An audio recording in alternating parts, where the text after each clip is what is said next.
তেলটা দিবেন, মাছগুলো লাল করে ভেজে নিবেন।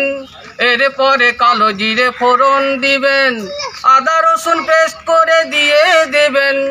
সবই কিছু নেড়ে চেড়ে জমিয়ে কষিয়ে পরে, সবই কিছু নেড়ে চেড়ে জমিয়ে কষিয়ে পরে সপরিবারে মিলে বসে খাবেন। মাছ নিবেন দাদা, মাছ নিবেন, এমন টাটকা তাজা মাছ আর কোথায় পাবেন? মাছ নিবেন দাদা, মাছ নিবেন, মাছ নিবেন দাদা, মাছ নিবেন।